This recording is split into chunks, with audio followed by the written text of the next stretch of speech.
Petrobras apresenta...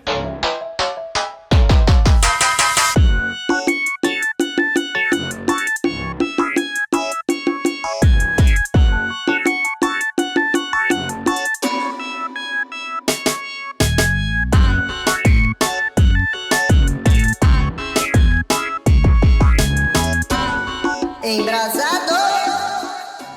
E aí, galera, tudo bem com vocês? Feliz Ano Novo! E aí, GG? E aí, meu amigo, feliz Ano Novo, estamos de volta 2021 com o pique renovado. E já tem vacina, hein? Já tem vacina, onde? Aqui em casa não chegou, não. Pede Comprasse pelo no AliExpress. Eu ia fazer exatamente essa piada. Ou então no metrô lá do Rio, né? Não tem essa conversa? Chega antes, né?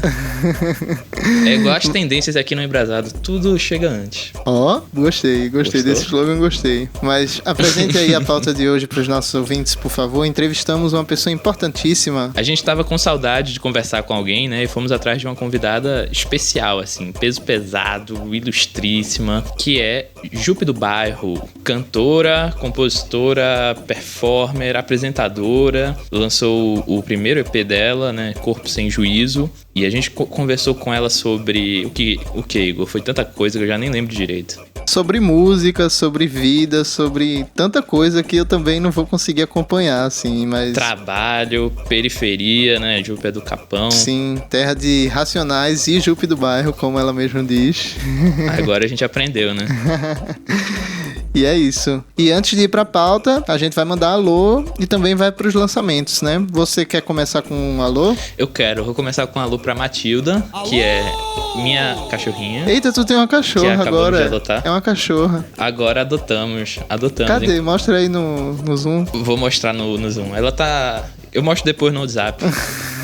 Natália tá com ela aqui, distraindo ela pra ela não latir. A vida de apartamento pequeno, né?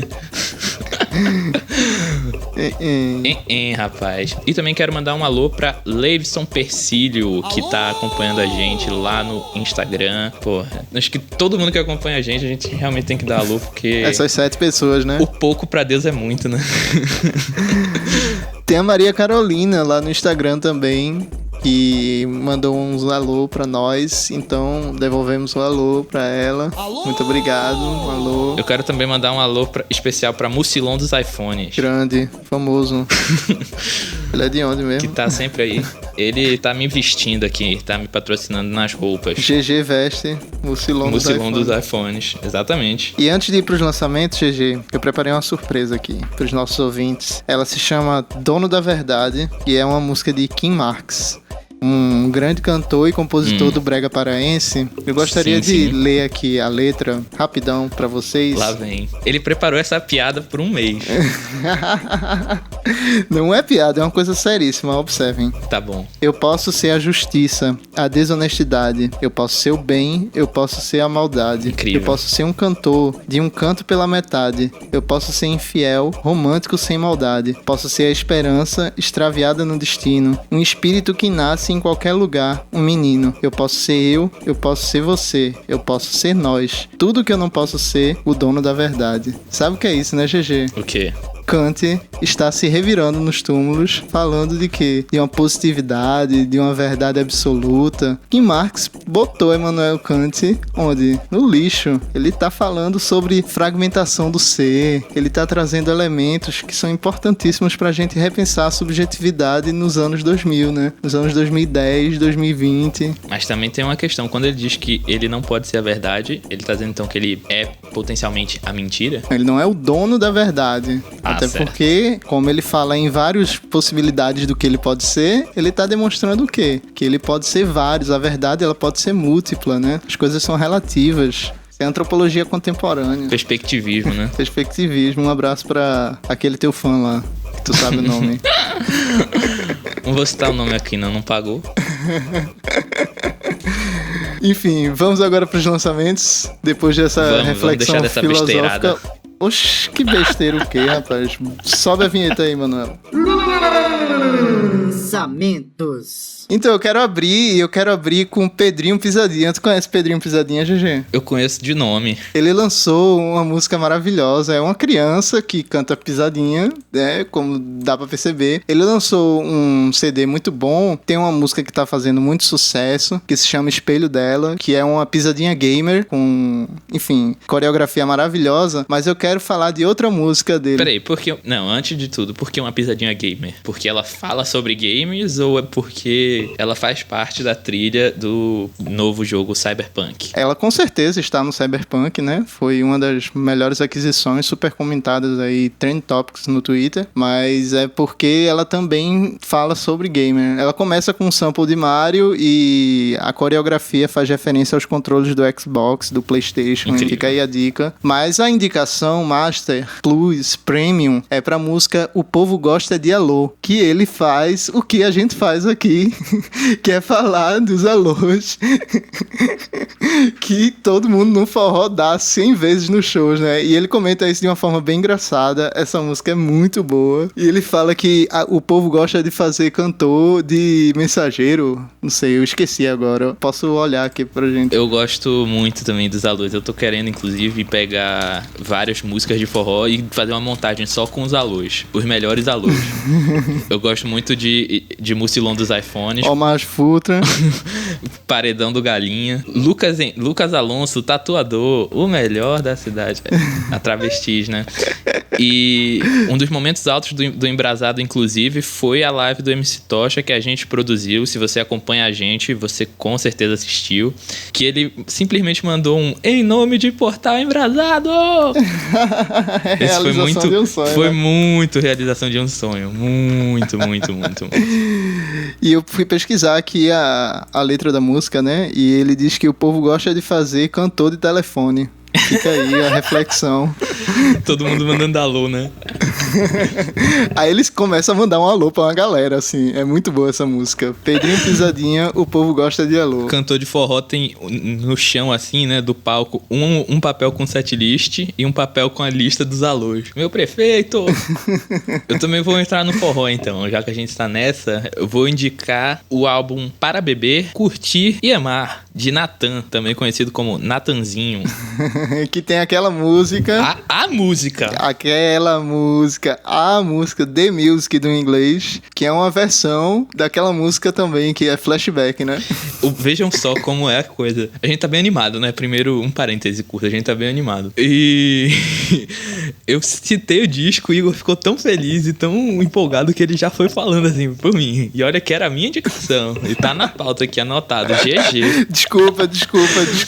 Mas então, como o Igor tava falando, esse disco tem uma versão de Heaven, do Bryan Adams. Só que a música em português chama-se Não Te Quero, e é muito boa. Eu ouvi, por acaso, descobri quando eu fui no mercado aqui, botei o YouTube pra tocar alguma coisa, e aí nas recomendações ele começou a tocar. E aí quando eu ouvi essa música, caralho, que melodia boa, velho, viciante. Eu fiquei ouvindo, eu, meu irmão, isso é de algum lugar, de onde é? Aí foi quando eu mandei pra Igor, mandei pra Edipo também, nosso editor lá no Portal Embrasado, e os dois me responderam, isso é Bryan Adams, né, um hit dos anos 80, uma música romântica. E o engraçado, conta aí, Igor, como é que você encontrou essa música?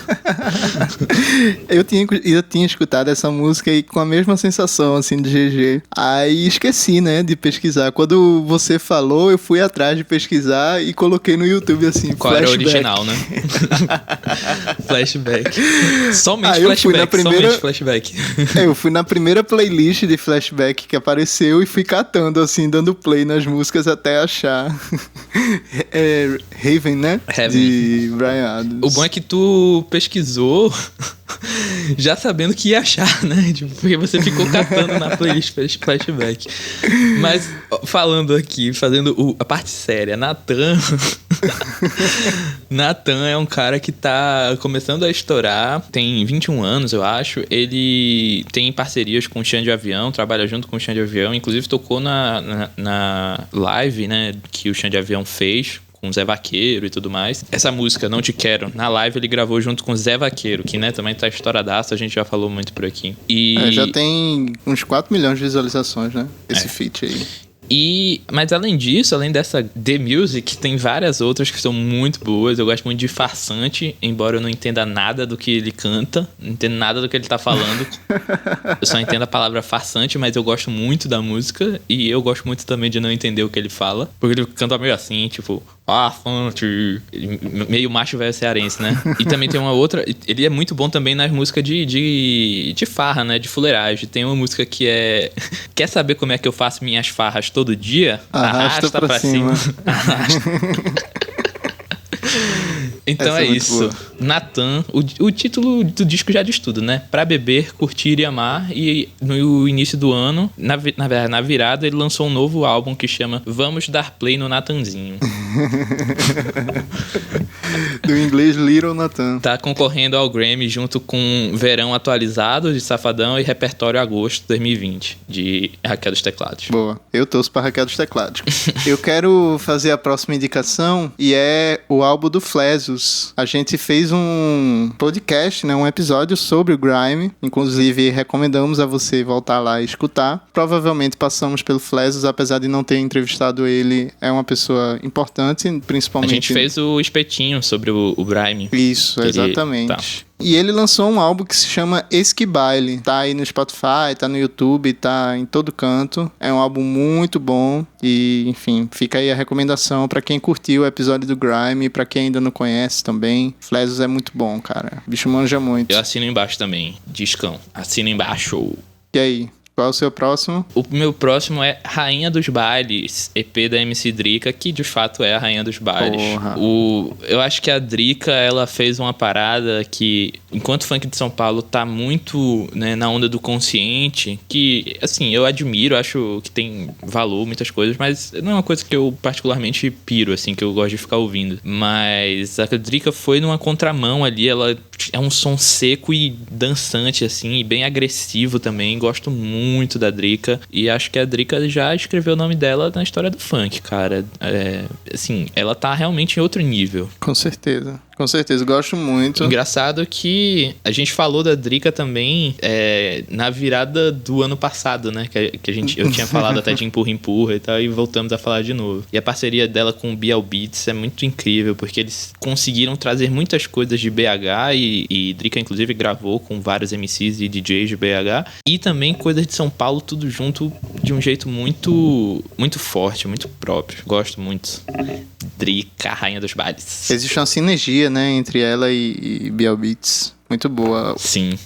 Esse EP eu também assino embaixo. GG, terminaríamos aqui nossas indicações se não fosse um bônus que eu separei aqui, que não é exatamente um lançamento, mas eu sinto a necessidade de poder indicar um disco de 2019, que agora a gente já pode chamar de ano retrasado. Um disco de Nazaré Pereira, uma artista acriana que é muito forte lá no Pará, e eu cheguei nela pesquisando música paraense, assim. Ela tem uma carreira bem consolidada, assim, com muitos discos lançados nos anos 80, tocando forró, tocando carimbó. E esse disco dela se chama Meus Caminhos, Meu Destino. É muito forte, é muito bonito, tem uma mixagem perfeita, assim, você consegue escutar todos os sons, sabe, cara? Timbres muito bons e de uma qualidade excepcional. Por isso que eu faço questão de indicar a vocês. Se vocês já escutaram, ótimo. Se já escutaram, voltem lá também, né? E se não escutaram, fica a dica. Tem forró, tem carimbó, e tem o carimbó mais tradicional, assim, né? Conhecido como carimbó de pau e corda, só que gravado de uma forma muito específica, assim, com o curimbó, que é aquele instrumento que nomeia o gênero, né? Mais grave e tal, batendo bem forte. Tem repente, tem forró, tem tudo, cara. É um disco muito bom. Tem um carimbó mais eletrônico, tipo do Pinduca, tipo de Dona Onete, né? Enfim, fica a recomendação, disco muito bom, Nazaré Pereira, Meus Caminhos, Meu Destino. Agora, vamos pra pauta? Vamos pra pauta, depois dessa furada de regra aí, vamos pra pauta. Sobe a vinheta, DJ. O Podcast Embrasado é um projeto aprovado pela Lei Federal de Incentivo à Cultura, com patrocínio do Petrobras Cultural. Realização: Secretaria Especial da Cultura, Ministério do Turismo, Pátria Amada Brasil, Governo Federal. Jupe, primeiro, antes de tudo, Muito obrigado por estar aqui. Eu falei com você até, né, de recesso de fim de ano. Você disse, eu não tive recesso nenhum, foi excesso. Então, muito obrigado por dar um tempinho aqui para conversar com a gente. E, poxa, eu tô muito animado para te ouvir, desde já. Eu que agradeço. Satisfação mil estar aqui com vocês. Tô super empolgada com o papo. E vamos embrasar. Opa! Vamos embora. Jupi, então, para começar, eu queria te perguntar o que você entende por música ou cultura periférica? Eu tenho aqui alguns palpites, Igor também, a gente troca muita ideia sobre isso, mas antes de tudo, queria ouvir você. Olha, eu acredito que seja toda e qualquer manifestação, né, que venha da periferia com o intuito de atravessar, né? Eu costumo dizer que a música, ela não aparece para mim como uma possibilidade, como uma alternativa. A música, ela apareceu enquanto uma espécie de terapia barata, na verdade, onde eu começo a compor para entender o que estava acontecendo com o meu corpo, o que estava acontecendo com a minha mente. Quando eu começo a materializar isso, eu vou entendendo que corpo é mente, que mente é corpo, e vou entendendo também todos esses nichos, né, de que quando a gente fala, por exemplo, né, de música periférica, a gente já direciona ao rap, né, ao funk. E não, a música periférica, na real, é toda e qualquer manifestação musical feita por e para a periferia, né? Porque quando eu começo a entender as referências musicais que iam me aparecendo, desde o meu pai, né? Que na adolescência ele flertou com o punk, com a cena punk anarquista aqui de São Paulo. Então me trouxe uma bagagem muito grande de rock, de heavy metal também, punk rock, e depois, quando na fase adulta, ele começa a flertar com o samba, né, que ele participou da camisa verde e branca também. A minha mãe, que ela não é musicista, mas ela é muito musical, né, então ela sempre ouviu muita música, e aí eu fui coletando, bebendo dessas fontes, assim, e principalmente entendendo toda a geografia que estava ao meu redor, né? Como funcionava a música, né? Enquanto eu moro no Capão Redondo, zona sul de São Paulo, onde sempre teve uma cena do rap, do hip hop muito forte aqui. Então... É a terra do Racionais, né? A terra do Racionais e também de Jupi do Bairro. Claro. Agora eu faço esse adendo, eu dou essa carteirada. Muito bem. Capão Redondo, terra de Racionais e de Jupi do Bairro. E daí fui entendendo, porque a música, ela foi acontecendo de maneiras muito, muito diferentes, assim, ó, na minha caminhada. Eu fui entendendo ela de maneira diferente, até porque na minha adolescência, quando eu tinha até um pouco mais tava entendendo o que eu gostava, o que eu não gostava, eu sempre brincava que eu era muito poser, porque eu entendia os estilos que iam acontecendo e eu sempre queria ser tudo. Então eu fui emo, eu fui...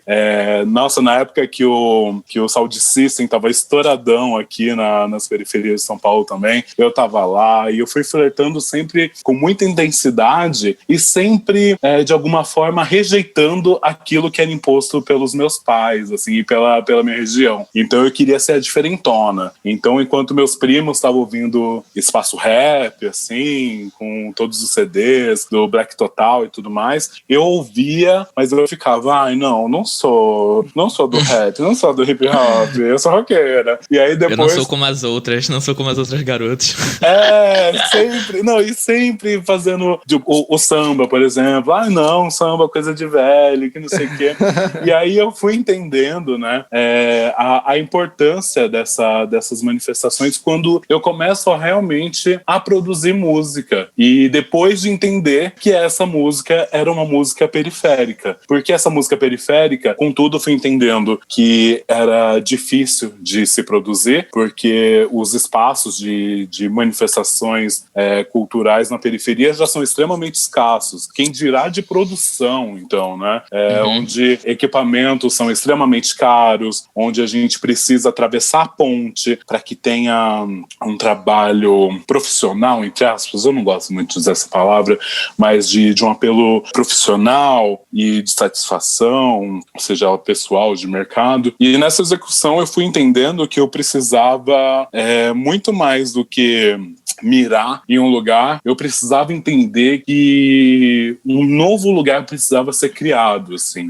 Desde do meu ingresso com a música, até porque a indústria musical não se preparou para o ingresso do meu corpo, com as minhas falas, com as minhas urgências, com as minhas emergências. Então eu levei muito tempo inclusive para entender a minha identidade musical, que venho flertando com várias coisas, porque quando eu começo a compor com 13 anos de idade, eu estava na escolinha do rap, onde eu participava de batalhas de rima, onde eu vivia rodeada de meninos héteros, cis, e aquilo, eu entendi aquilo como eu preciso fazer alguma coisa, eu preciso me movimentar. E não era abrir mão daquelas pessoas, não era abrir mão daquilo que eu estava construindo junto, mas que eu precisava de pessoas que entendiam aquela minha rima de quando eu falava sobre mim, quando eu usava da licença poética do meu corpo para falar da minha trajetória, né? Porque eu lembro que eu era sempre muito aplaudida quando eu fazia as batalhas e tudo mais, porque eram batalhas de ataque. E daí, vivida, né? Tipo, já passando por inúmeras camadas de opressão, de linchamentos e tudo mais. Então eu fui acabando criando uma autodefesa que era, se me atacar, eu vou atacar, como diria Inês Brasil, né? E daí isso pros meninos era super sedutor, assim, nossa, ela é braba, né? Mas quando eu falava de mim, do meu corpo, dos meus atravessamentos, era uma coisa que soava meio nova, assim, e aí os caras ficavam até meio, mas não precisa de tanto, nananana. E fui entendendo esse lugar da música, também saindo da quebrada, quando eu começo a executar, explorar a região central de São Paulo, que foi com muito medo, porque eu sou muito caipira de quebrada, eu sou um pouco até hoje. Hoje é um pouco mais maliciosa, mas muito caipira, assim. Eu lembro que na minha primeira apresentação, eu recebi uma mensagem, porque eu tinha postado, logo no comecinho do Facebook, tinha postado eu recitando um texto, e tinha um DJ convidado num sarau que a gente tinha feito no Valo Velho, e daí esse DJ ele começou a soltar uma base e eu comecei a recitar minha poesia em cima dessa base. Base de rap. Uma base de rap, E daí eu comecei, filmaram isso, eu soltei no meu Facebook e recebi uma mensagem falando: a gente gostou muito da sua apresentação, a gente queria te convidar para se apresentar aqui na Ocupa 63, que fica no Centro Velho de São Paulo, e a gente quer muito um show seu e tudo mais, a gente tem ajuda de custo de R$50. Daí eu, adolescente, penosíssima, falando: nossa, é um sinal divino, entendeu? Eu não tenho nada de dinheiro, R$50 vai me salvar. E eu falei: vou. E eu nunca tinha me apresentado até então com música, eu tava fazendo batalha de rima, apresentava poesias, mas eu nunca tinha pensado num show. E daí eu não tinha repertório nenhum, não tinha presença de palco nenhuma. E o que eu pensei em fazer foi: poxa, eu tenho 3 poesias decoradas na minha cabeça, eu vou baixar umas bases do YouTube, mas 3 é muito pouco, então acho que eu vou precisar baixar mais uns karaokês, assim, instrumentais pra eu cantar. E daí, na época, eu tenho uma dificuldade muito grande de decorar a letra, e eu lembro o que eu tinha de cor era Você Me Vira a Cabeça, da Alcione, Whisky a Gogô, do Roupa Nova, e não lembro que música da Gaiola das Popozudas na época, assim. Eu falei, gosto bem de rádio, assim, né?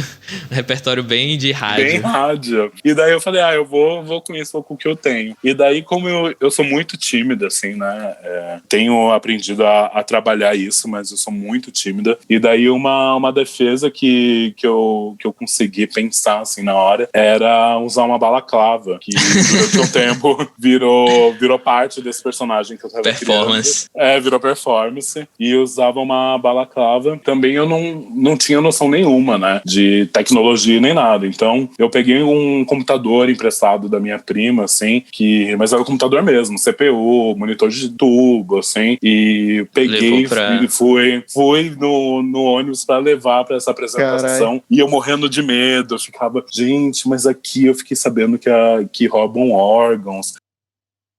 Engraçado que você você da periferia, que as pessoas têm uma imagem, né, de violência, você vai pro centro com esse medo também, né? Nossa, não, e total. E daí fui com o computador super pesado e tudo mais. E aí chegando lá, falaram, olá, tudo bem, que não sei o quê. Por que esse computador? E aí eu super ingênua, falei, não, é porque minhas músicas estão aqui. Aí a galera ficou com uma cara meio, eu não sei se acharam que era ingênua, se era performance. Mas aí eu fui lá e montei. Como eu não tinha nenhum tipo de preparo, eu soltava a música e ia correndo lá pro pedestal pra começar a cantar. Não tinha aí a música DJ, acabava. Né? Não tinha nada, não pensava em nada disso. E Hoje fazia esse zigue-zague. Não, é porque eu queria puxar umas coisas que você falou e que acho que vale a pena a gente discutir por menor, assim. O primeiro é essa ideia de que as pessoas têm uma noção de que quem tá na periferia, quem tá nas favelas ou nos bairros de quebrada, em geral, tem que ouvir a música periférica, né? Você se limita àquilo. E eu acho interessante tua história que você tá ouvindo de tudo, né? E as pessoas ainda hoje se impressionam. Por exemplo, eu lembro quando saiu uma matéria da MC Carol falando assim, eu adoro Charles Aznavour, cantor francês. Antes o Livinho falou, eu queria fazer um disco tipo de soul, assim, tipo Nina Simone. Aí o pessoal muito assombrado, como se fosse uma surpresa as pessoas da periferia ouvindo coisas muito famosas, né? Canções muito famosa. Enfim, sobre essa coisa, essa limitação que é meio que colocada, né, entre as pessoas que consomem cultura na periferia, queria te ouvir um pouco sobre isso. E também, assim, uma pergunta que fazem muito pra gente por que vocês falam como uma música de periferia, se o funk, por exemplo, tá nas mais tocadas? E uma coisa que a gente entende aqui ou o samba, por exemplo, a gente considera isso o forró, a gente considera isso música periférica porque tem a ver com, primeiro, nos contextos e situações que foram feitos, né, por quem produziu isso, e também por um histórico de apagamento na historiografia da música popular, né? O samba foi patrimonializado e tudo, mas foi patrimonializado como uma tradição e não como uma música inventiva, original, né? Não sei se essas coisas também... Você pensa também uma música periférica por esse sentido, por essas linhas, ou como é que você entende? Total. E acredito que é uma grande tentativa, inclusive, de fazer com que esses movimentos virem tendências, na verdade. Porque as tendências, elas realmente vêm e vão. E agora, quando a gente entende essa manifestação como uma ação direta e cultural, é muito mais difícil de ser apagada, porque aí a gente está falando de cultura que é o que escreve sobre o nosso tempo, é o que escreve para falar sobre as ações da sociedade, seus comportamentos, né? Então, um exemplo que eu acho que se encaixa muito é como a indústria musical gosta de colocar o recorte de música LGBT também nessa caixinha de que eu não faço música LGBT, sabe? Eu não faço música a partir unicamente da minha identidade de gênero ou da minha sexualidade, sabe? Se eu tô fazendo um MPB, por exemplo, eu quero estar em lugares que músicas do gênero MPB estejam circulando. Se eu fizer um rap, eu quero estar também nessa circulação onde o rap está circulando, porque eu acho que é um lugar que é extremamente pejorativo colocar Jupe do Bairro, Lineker, As Bahias, Pablo Vittar, Ney Matogrosso, todo mundo como se fizesse um tipo de música ali, sendo que a gente está explorando coisas totalmente diferentes, sabe? E daí eu acho que teve muito isso e ainda tem sobre a música periférica, e também por isso esse susto, né? É uma forma de deslegitimar a nossa capacidade. Como assim o Livinho quer fazer soul, sabe? Como assim a MC Carol tem esse repertório todo de de música francesa. Isso vai virando um susto que às vezes eu me deparo com isso também, e principalmente eu acho que foi o que a crítica se sentiu assustada com o meu EP, quando eu trago as minhas referências, quando eu trago minha bagagem musical, porque eu estava vindo de um lugar de experimento com a Bedcista, que era a nossa plataforma, chamada Bad do Bairro, que é de experimentação e que geralmente são freestyle de putaria. Então, só pra contextualizar, quem não conhece, a Bedcista é DJ e produtora do disco, né? Do EP. Sim. Ela assinou a direção musical, Corpo Sem Juízo. Tanto de Corpo Sem Juízo quanto de Pajubá também, da Lin. Daí, a galera se assustou. E também estava vindo, né, de uma história que eu estava construindo com Linda Quebrada. E eu acho que a galera estava esperando alguma coisa nesse viés. E aí, quando eu trago referências de heavy metal, do hip hop, mais new school e tudo mais, a galera fica, nossa, que surpreendente e tudo mais. Mas, tipo, não, é o que eu consumo, é o que eu quero externar, são minhas ideias. Então eu sempre fico tomando muito cuidado e tensionando essa reeducação do mercado, sabe? Principalmente em pontos de atenção com distribuidora, contratações, de que querem colocar a minha música, o meu trabalho numa caixinha que nem eu me coloco, assim, sabe? Que eu acho que é saturada, porque eu quero ser reconhecida nesse momento fazendo música, e é a partir da música que eu apresento, né? Porque durante muito tempo as pessoas colocam a gente para falar sobre assuntos específicos para saturação mesmo, onde eu, Jupe do Bairro, só posso falar sobre sexualidade, gênero, raça, e não, sabe? Eu posso falar sobre futebol, eu posso falar sobre política, sobre gastronomia, sobre psicologia, até porque uma coisa que eu acho que a gente tem perdido muito com essas verdades absolutas dos 15 segundos, que são os stories, é que a gente precisa formar uma rápida opinião e que aquilo precisa ser a verdade absoluta e que precisa ser de um assunto de domínio. E a gente acaba perdendo essa negociação do eu não sei o que é isso que você está falando, sabe? E o que é maravilhoso. Eu sinceramente, eu sou extremamente curiosa, já fui chatada muito de burra, porque eu realmente pergunto, eu quero saber, eu não tenho essa... Eu acho que eu fui abrindo mão dessa prepotência de que eu preciso saber de tudo, de que agora a Jupe do Bairro vai ser uma das pensadoras contemporâneas de gênero e sexualidade. E tipo, não, nem eu sei. Eu não sou a criadora do empoderamento extremo, não. Não são todos os dias que eu me olho e falo, porra, Jupe do Bairro, como você tá gostosa, atravessa esse reflexo que eu quero beijar sua boca. Vai ter dias que eu vou me olhar no espelho e vou falar, porra, nossa, feia pra caralho, acho que eu vou colocar um peito, vou colocar 2, você tá estranha, essa remela não tá legal como ontem, sabe? Assim, a gente vai entendendo, porque eu acredito que tudo é contradição, e o que eu tô fazendo com a minha arte, assim, eu tô inventando, eu não sei o que pode um corpo sem juízo de fato. Quando eu levanto essa provocação, é realmente para saber, eu quero saber, e eu acho que isso essas verdades, elas só podem ser transformadas de exclamações para interrogações de forma coletiva, quando a gente começa a pensar no coletivamente, quando a gente começa a reconstruir pensamentos, né? Porque se a gente fica só na desconstrução, tá bom, a gente vai ficar andando sobre os escombros durante muito tempo, que é o que a gente está fazendo. O que vem depois da desconstrução, né? Como a gente pode reconstruir algo e que só pode ser feito coletivamente. É muito, muito legal tu falar sobre tudo isso, Jupe, porque você me lembrou uma conversas que eu tenho com um grande amigo meu, se chama Felipe André Silva, é um cineasta, negro, gay, que sempre conversa comigo sobre isso, assim, as pessoas esperam que eu faça um cinema gay, negro, de periferia, e eu quero falar sobre outras coisas, eu quero falar sobre sentimentos, eu quero falar sobre, enfim, ele pesquisa tanto sobre cinema, né, e às vezes ficam esperando aquela mesma fórmula dele, ele não escuta o podcast, mas fica a reverência a Felipe, eu amo ele. Quando tu fala de todas essas coisas, assim, que te cercam, eu fico pensando justamente quando é que aparece, assim, pra você a noção desse contexto onde você tá, né? Você falava de, eu escutava rap, mas eu não queria ser a pessoa do rap. Eu queria ser a pessoa que escutava rock. Então, quando é que tu se vê assim, uma mulher mas preta... também não queria ser uma roqueira, né? Tá.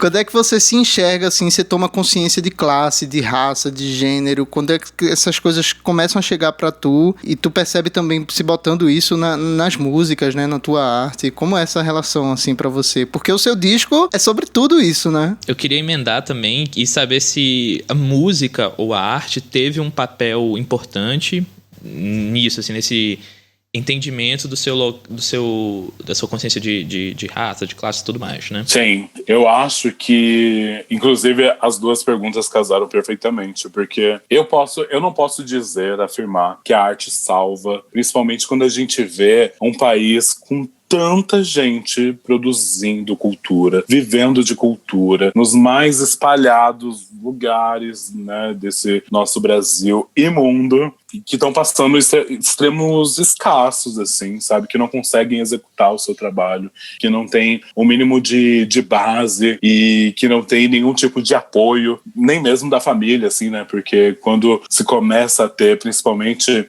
pessoas de baixa renda e pobres, quando começa a falar de que quer viver de arte, seja qual recorte for, é vagabundo. Falar, apaga esse baseado, para de fumar esse baseado que eu quero ver se você quer viver de arte, né? Uhum. Porque sempre tá atrelado a isso, assim, de não, isso não é pra você. Se preocupe em, sei lá, fazer um curso técnico de alguma coisa pra você ser alguém na vida e tudo mais, e vai rolando essa cobrança, essa infelicidade, assim, que é muito latente.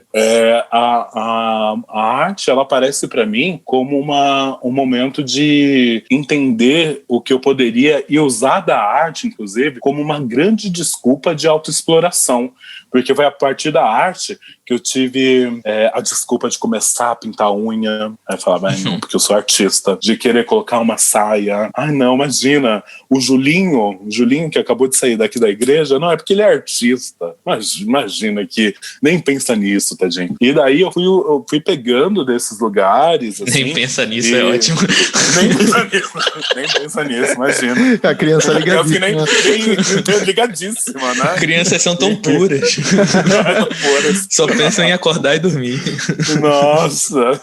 E daí eu fui entendendo esse lugar, assim, pegando essas licenças a partir da arte, justamente para entendendo e executando quem eu era, assim. Então, eu, sinceramente, eu não consigo desassociar a Jupi Pires da Jupi do Bairro, que tem artistas que conseguem fazer isso com muita facilidade, assim, porque eu acredito que foi a Jupi do Bairro que inventou a Jupi Pires. Não foi a Jupi Pires que inventou a Jupi do Bairro para ter mais coragem ou para enfrentar melhor os problemas, para poder ter licença poética. Eu acho que não. Eu acho que eu fui deixando levar a uma persona que tomou conta de mim, assim. E hoje eu acredito que visto ela, mas sem ignorar também quem eu já fui, porque eu já fui muitas pessoas, né? Eu fico brincando do Julinho. Né? A arte me fez e me refaz e me atravessa em inúmeros momentos, assim. Porque quando eu fico brincando com o Julinho, esse menininho, nossa, extremamente ingênuo, de quebrada, a bichinha e crente, que acreditava que poderia ser essa representação do que é o mal mesmo, porque eu me sentia essa criança pura que diziam. E quando eu era atravessada por esses pensamentos de transgressão, de inquietude mesmo, eu achava, nossa, eu tô me tornando um anticristo, porque eu acho que o demônio tá usando da pessoa mais pura que existiu na face da terra e emergindo em mim para que eu possa matar, roubar e destruir. E estou fazendo isso, mas só que não nesse sentido desse apelo cristão, assim, que hoje eu reconheço e também já fui outras pessoas e tive que sacrificar essas pessoas com muita dor, e com isso eu tive que... Foram minhas relações também sendo sacrificadas juntas, que a partir do momento que eu já não sou mais a mesma, as pessoas, elas se deparam também com outra pessoa, né? Então,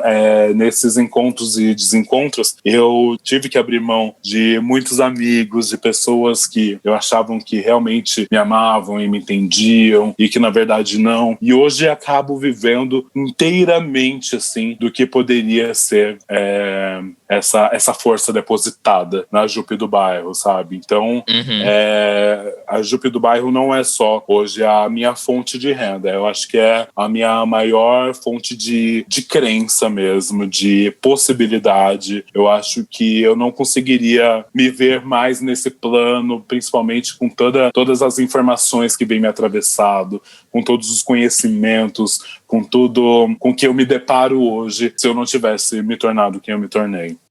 Então, Jupe, assim, eu só queria insistir na pergunta, Diego, rapidamente, assim, só pra gente voltar. Como é que tu foi percebendo, criando também essa consciência de classe, raça e gênero, né? Não sei nem se esse termo existe, consciência de gênero, mas entender, né, as desigualdades, as violências que estavam ali. Mas tu lembra mais ou menos quando, ou teve alguma experiência, assim, não sei, talvez tua mãe te contando, olha... Sei lá, a gente vive num lugar que é mais pobre do que a cidade.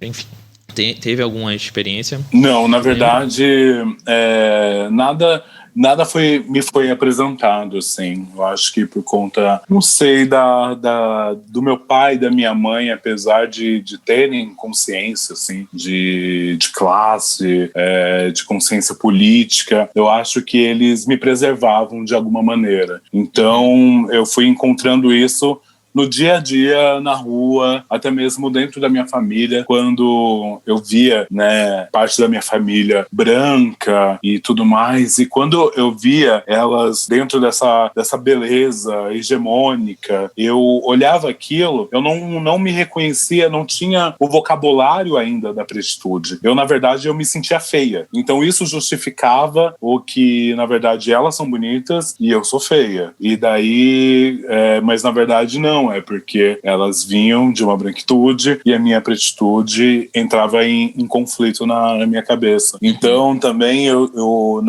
quando eu comecei a trabalhar, que eu comecei a trabalhar muito cedo, assim, primeiro comecei a trabalhar já trabalhei de tudo que você puder imaginar. Tudo que você puder imaginar. Eu comecei, na verdade, com o sarau e vendendo fanzine, né, que foi a minha primeira fonte de renda, assim, que me apareceu, onde eu escrevia meus textos e fazia umas colagens, umas artes e saía vendendo por colaboração espontânea, assim, contribuição espontânea. E depois foi quando eu fui me dando um start de que, enfim, dava vontade de comprar um tênis, de comprar uma roupa e tudo mais. E eu tava saindo também de um grupo que aqui na Zona Sul teve durante, sei lá, 2008, 2009, tinha uma cena punk também muito forte aqui, onde eram as pessoas com quem eu mais me identificava e tudo mais. E depois de algumas desilusões, assim, eu falei, é agora que eu vou ceder pro capitalismo. Comecei a trabalhar em shopping. E eu sempre tive um flerte muito grande com a moda também. Eu fiz alguns cursos de corte e costura, fashionismo, e daí eu, com esse currículo, eu fui entrando em lojas de grife, assim, e trabalhei durante um bom tempo em lojas de grife e shoppings de classe média alta e tudo mais. E vivi durante um tempão, assim, e foi um momento que eu fui acho que me corroendo, assim, sabe? Porque eu tive que abaixar muito a cabeça, eu passava por racismos nada velados, assim. Na época também me reconhecia como um garotinho, então passava por inúmeros ataques, né, homofóbicos até então, e tudo aquilo eu sentia aquilo, mas esses ataques, eles são tão contraditórios, assim, que muitas vezes eu sentia que, não, eu tenho que passar por isso. Até porque eu sou preto, eu sou preta. E aquilo vai se naturalizando na sua cabeça de que você vai achando é normal. Todo mundo passa por isso. Imagina.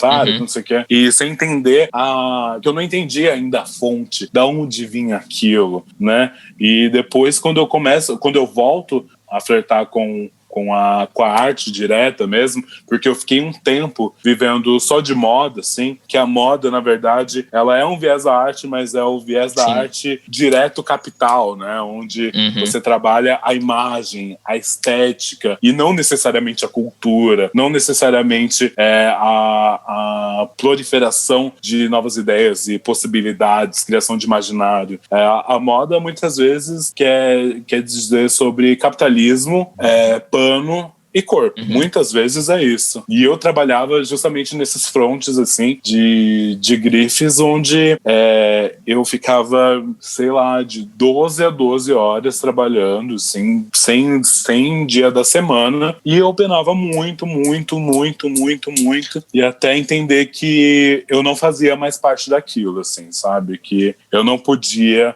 me dar o luxo de pensar daquela maneira, de tentar me sentir ingressa com aquelas pessoas, porque a minha realidade era outra, o lugar que eu estava ocupando naquela realidade era outro. E aí é quando eu começo a investir literalmente no campo artístico e começo a trabalhar com performance, com teatro e tudo muito autodidata, porque eu sempre fui muito curiosa e eu sempre fui a pessoa do cinza, assim, porque tal pessoa chegava em mim e falava: a gente quer que você faça uma discotecagem aqui, você já discotecou? Eu falava assim: com certeza, então, claro. Estamos precisando de uma performer aqui, você não quer? Ai, nossa, eu performei ontem, foi incrível. E daí eu, numa dessas, eu fui fazendo, até aí. Ô, Jupi, você quer perguntar, Igor? Eu ia emendar aqui, mas se você quiser... Eu queria falar mais sobre o álbum dela, assim, que foi como eu disse antes da gente começar aqui, pro ouvinte que não pegou, eu passei o final de semana inteiro, assim, escutando, e eu notei que uma coisa muito forte, assim, que atravessa, apesar de o álbum ter muitos assuntos, tocar em muitos aspectos, em outras dimensões, eu percebi que ele fala muito sobre dor, sabe? Sobre sofrimento, assim, uma coisa... E não só, como é que eu posso dizer, de uma forma sofrida, vamos dizer, mas tem que falar sobre dor e falar sobre superar, sobre ter amigos, sobre desabafar, sobre estar junto. Eu queria que tu falasse um pouco mais sobre esse teu processo, assim, criativo, dividisse um pouco mais sobre esse processo do álbum, que é um álbum muito bonito. Pelo amor de Deus, é muito isso, né? E com uma pessoa que enfrentou uma barra, né? Sofreu uma depressão pesada por exploração comercial mesmo, né? Que é a Daisy Tigrona, pra quem não conhece. Daisy funkeira, Tigrona. Muito famosa nos começos dos anos 2000. Ainda né? Ainda tem coisas muito potentes. Mas que foi sampleada, né? Pelo Diplo e nunca recebeu os direitos. Inclusive, a gente tem um episódio só falando mal sobre Diplo, né? Tá em algum... Ai, me manda privado, eu quero. Inclusive, me chama um dia no podcast só pra fazer uma versão do Reta Então, Corpo Sem Juízo, ele parte por 3 fases básicas de um corpo, né? Que é nascimento, vida e morte. E não necessariamente nessa ordem, assim. Então, a narrativa que eu quis trazer, depois de tanto tempo, né, mais de 13 anos compondo e me decompondo, assim, eu fiquei muito em dúvida do que eu apresentaria, do que eu gostaria de dizer, e principalmente com tantas informações e tantas coisas que eu pensei, que eu acreditava, que eu deixei de acreditar, coisas que eu abri mão, assim. Então eu fui passando por esse processo e quis distribuir esse álbum numa narrativa cristã, né? Porque Corpo Sem Juízo é justamente um corpo que foge desse juízo cristão, judaico, de inquietude, que de alguma forma não se vê. Com isso eu queria criar um imaginário, eu queria dividir um pedaço do meu corpo, assim. E dentro dessa temática, uma coisa que foi muito latente foi pensar nos 4 cavaleiros do Apocalipse que contariam essa história junto comigo, que foi Rico da Laçã, Linda Quebrada, Mulambo e Daisy Tigrona. E daí, com com esses personagens, eu queria contar um pouco do que eu passei dentro da minha trajetória, contando um pouco da minha história e principalmente dentro desse lugar que remetesse essas participações também, essas pessoas. Então eu tinha muita coisa que eu já tinha escrito há muitos anos atrás, e teve coisa que eu fui acompanhando e fui escrevendo a partir desses encontros, assim. Pelo Amor de Daisy é uma delas que eu já tinha uma ideia muito grande de que eu queria gravar com a Daisy há muito tempo. E daí teve uma vez que ela estava no estúdio com a Bad Sista, preparando faixas dela, assim, e aí eu falei, lógico que eu vou. Eu fui no estúdio, elas estavam gravando e tudo mais, e daí eu já tinha conversado com a Daisy anteriormente pela internet, e eu falei, ai Daisy, vamos aproveitar que você tem uns tempinhos aí no estúdio, vamos mandar um freestyle, vamos ver o que sai e tudo mais, né? E daí, claro que saiu o hino da putaria, assim, que a gente nem lançou, ficou só como guia mesmo, e eu tava super empolgada com essa track, falando, ai não, acho que vai ser muito isso, né? Daí quando eu entrei no carro pra ir embora, eu já liguei pra Bad Sista e falei, Bad Sista, não é isso que eu quero fazer com a Daisy, não é isso, eu sei que a track tá muito chique, mas não é isso que eu quero fazer com ela. E daí eu lembro que a Daisy, ela abriu muito a minha cabeça quando saiu uma entrevista dela pra Vice, falando sobre saúde mental, falando sobre a depressão, e eu lembro que aquilo foi uma enxurrada na minha cabeça, porque tipo, nossa, Daisy Tigrona, tipo, uma mulher preta da Cidade de Deus, falando sobre depressão abertamente, assim, né? Porque um dos grandes tabus da nossa sociedade é justamente a saúde mental, que a depressão ainda é colocada como uma doença de rico ou frescura, né? Só um parênteses, Ju, eu entrevistei a Daisy numa matéria que eu fiz para o Portal Condzilla, no Setembro Amarelo, assim, sobre saúde mental e funk. Ela me comentou isso também. O funk é uma das músicas que é mais alegre, mas que mais tem gente triste e solitária. Total. Eu com certeza boto muita fé nisso. E daí eu fui entendendo nisso e fui escrevendo coisas que já estavam na minha cabeça, que já permeavam a minha cabeça, assim, né? Quantas vezes você chegou a desacreditar de você e, né, das pessoas que viram as costas para você quando você tá doente, de quando você tá mal. E daí veio também com uma piadinha interna de amigas, assim, que a gente, para reconfigurar esse lugar do homem, Deus, né, a gente sempre falava, pelo amor de Daisy, vai com Daisy e tudo mais. E daí foi quando eu fiquei pensando, pelo amor de Daisy, fui escrevendo a letra. E aí eu tinha tinha feito a guiazinha, eu tinha ido pro Rio de Janeiro já, aí eu gravei a guia falando, ai Daisy, seguinte, é heavy metal, entendeu? Eu escrevi, eu quero saber se você se sente confortável com essa letra e tudo mais, e mandei pra ela. E daí ela ficou sem me responder. Aí falei, não gostou. E, acho que tá chato falar que não gostou, e aí ela vai me dar um vacão, né? E daí ela ficou sem responder e tudo mais. E aí passou uns dias, assim, e ela falou, eu tô em São Paulo, eu quero te ver. E eu já tava começando a fazer a imersão, né, da criação dos beats e tudo mais pra Corpo Sem Juízo. Daí ela foi pra casa que eu tava com a Bad Sista. Daí eu, como quem não quer nada, falei, Deise, queria te mostrar uma coisa que eu não sei se você ouviu, eu te mandei, mas você escreveu. E vou te mostrar aqui com não sei o que.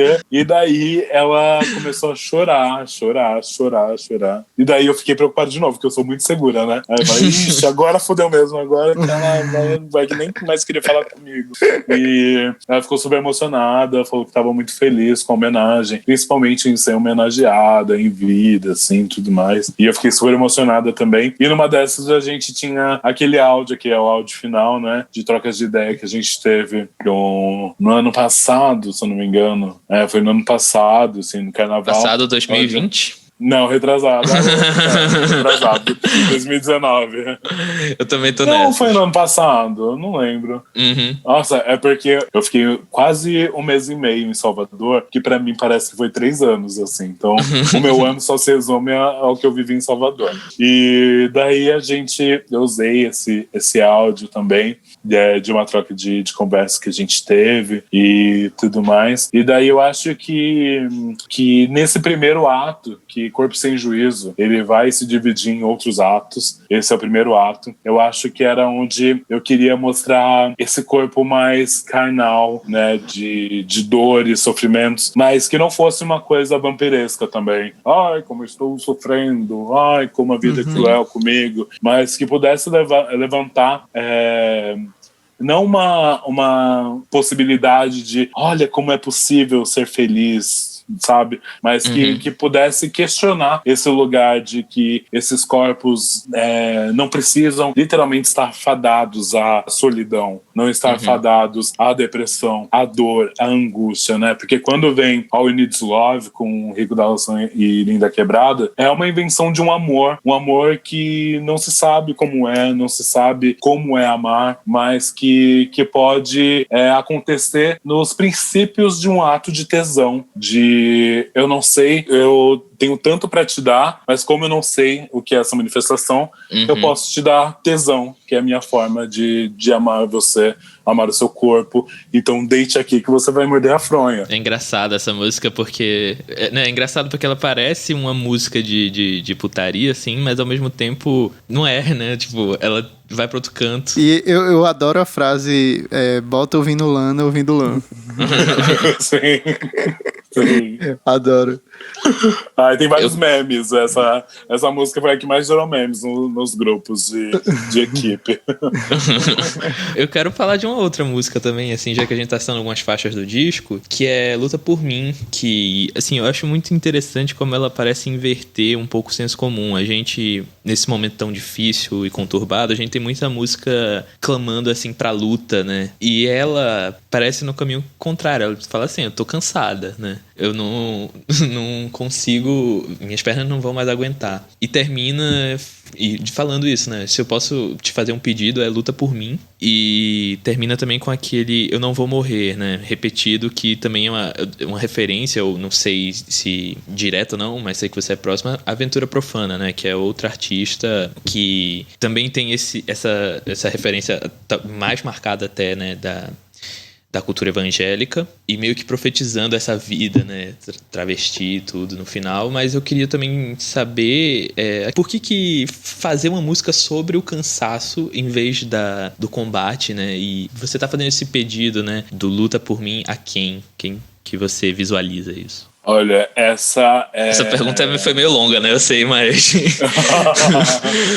mas fica à vontade para responder como quiser. Sim, eu não vou fazer a minha interpretação, louca.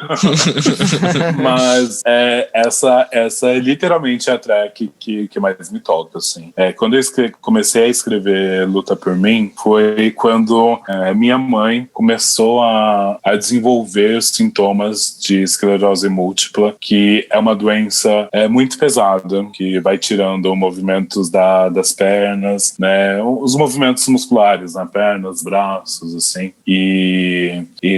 eu lembro de quando no processo de que ela foi perdendo esses movimentos, assim, de que ela começou a ficar acamada, eu sentia muito uma passada de bastão, reconhecendo o quanto ela lutou em toda a sua vida, sendo uma mulher preta, mãe solo, e sempre tentando fazer das tripas ao coração para criar seus filhos, e que eu nunca consegui enxergar aquilo romântico de como minha mãe é guerreira, de como ela é batalhadora. Eu sempre fiquei com muita raiva mesmo do sistema, de como ela se via, e durante tanta batalha, de tanta luta, ela está nesse processo de adoecimento, sem grana, sem ter um conforto, sem ter uma tranquilidade financeira, assim.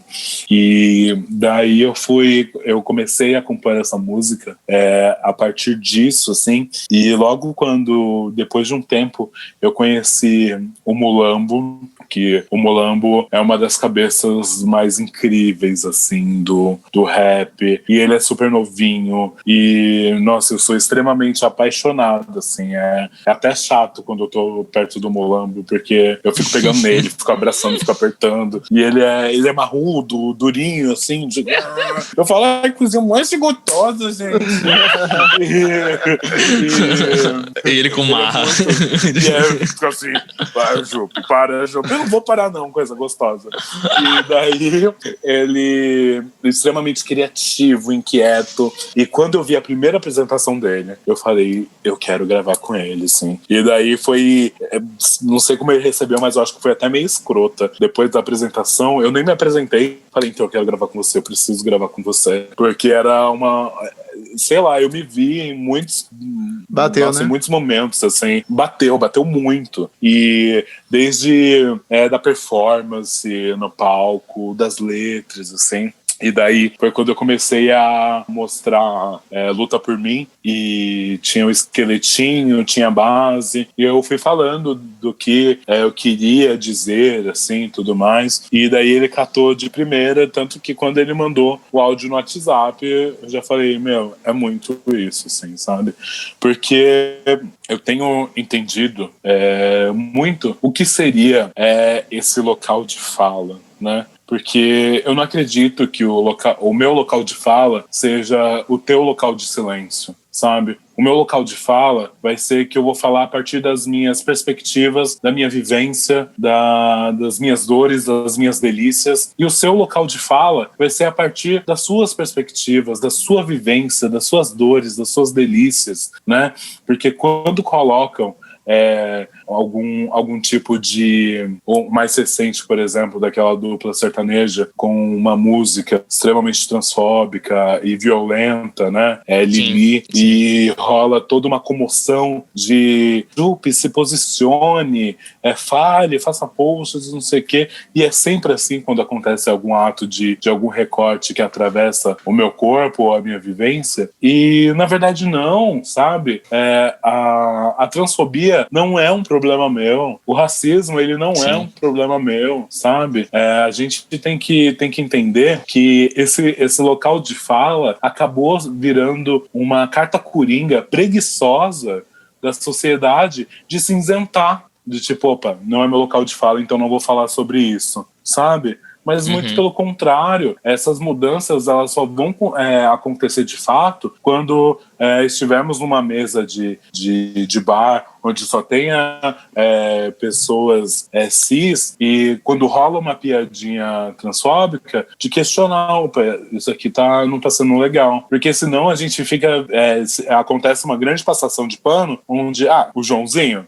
Imagina, o Joãozinho não é transfóbico. Ele já até se vestiu de mulher, sabe? Assim, vai virando uma bola de neve, assim, e colocam a responsabilidade unicamente naquele corpo que está sendo atacado. E quando eu falo, né, lutem por mim, é porque eu realmente estou cansada, eu estou saturada de ter que, a todo momento que sair alguma coisa, eu precisar me posicionar, sendo que o meu posicionamento já está de forma transparente, a partir da minha vivência, da minha caminhada, sabe? É extremamente desgastante ter que ficar fazendo vídeo toda semana, e eu tenho uma...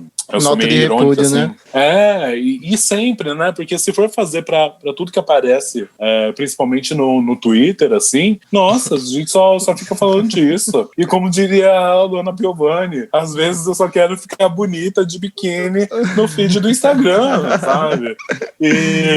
Mas é extremamente cansativo, assim. E é muito curioso também como essa faixa foi recebida, que foi logo quando tava...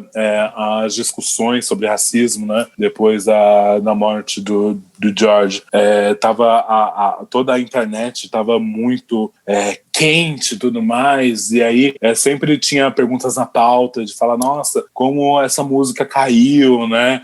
Nesse momento caiu bem, nesse momento, não sei o quê. E eu falo que, na verdade, não, eu não escrevi. A música eu já tinha escrito bem antes de tudo isso acontecer.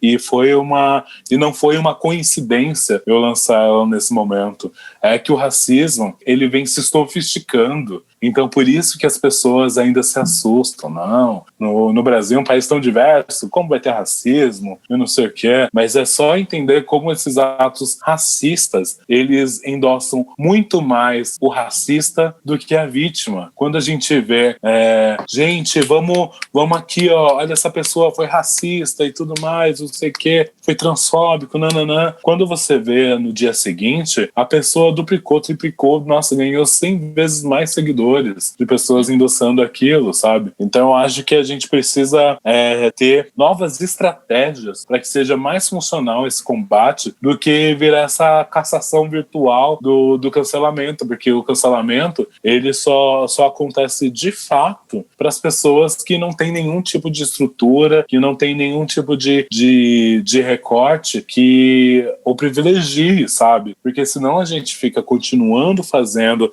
essa maquete fodida que já não tá dando certo há muito tempo e achando que, vou lá, deixa eu xingar aqui a galera, marcar o arroba aqui, nossa, agora eu vou tomar meu leitinho e vou dormir que eu fiz a minha do dia, sabe, assim? Sim. E não, a gente precisa pensar em novas estratégias mesmo, e que eu acredito que seja justamente esse fronte, né, de que essas pessoas, elas precisam servir de escudo para outras pessoas, porque o ponto principal para se ver nisso é reconhecer de fato seus privilégios, de reconhecer o quão você pode não ser atingido por um tiro de borracha se você estiver na frente de uma pessoa preta. Sim. Jupe, muito foda, muito foda. Mas para infelizmente finalizarmos aqui, eu queria encaminhar para uma questão que surgiu desde o começo, quando a gente estava conversando. Existe uma ideia muito elitista mesmo, né, da arte enquanto algo isolado da sociedade, algo que você precisa ter uma dedicação exclusiva e, enfim... o compositor que vive pensando, refletindo sobre as coisas e tal, esperando inspiração, mas a gente sabe que vida de artista, como você falou no começo, não é nada fácil, assim, principalmente no Brasil. A gente tá para completar um ano aí sem ter show, sem ter corre pra artista trabalhar, né, dependendo de live, dependendo de edital, que não é nada fácil. E assim, eu queria que tu falasse um pouco sobre isso. Você falou, por exemplo, de estar tomando conta da sua família enquanto a gente tá conversando aqui e tal. Esse artista, ele, no Brasil, ele definitivamente, com poucas exceções, né, ele não vive de luxo, ele não vive de coisas muito bonitas, né? Você ganhou o prêmio Multishow, você tem um programa muito bonito no Canal Brasil com a Lin, mas a vida não é essa coisa finíssima, belíssima o tempo todo, né? E eu queria que tu dividisse um pouco, assim, quais são as dificuldades, quais são as coisas trágicas nesse caminho e como tu lida com essa dualidade, né? Porque o artista não é só luxo, não é só a TV, não é só Isa. Não, só mesmo. Não é só Isa. Não mesmo, assim. E eu acho que eu tenho colaborado muito, principalmente para novos artistas e para o meu público também, de dividir com transparência essas dificuldades, assim. Porque eu sempre fico muito inquieta, principalmente quando eu via bastidores de shows, de festivais e tudo mais, uma galera com uma felicidade muito aflorada e sempre gritando stories, assim, e todo mundo reclamando muito da vida, o quanto estava sendo pesado e que estava passando por vários venenos e tudo mais. E eu acredito que é importante a gente ter uma certa responsabilidade, porque artistas também são criadores de imaginário, né? A partir da arte que a gente começa começa a reconfigurar pensamentos, a gente consegue dialogar papo que ações e perspectivas que às vezes uma conversa não consegue. Então a música ela consegue fazer esse papel de chegar de fininho assim, da pessoa, nossa, ela tava falando sobre isso, então putz, agora ficou chato.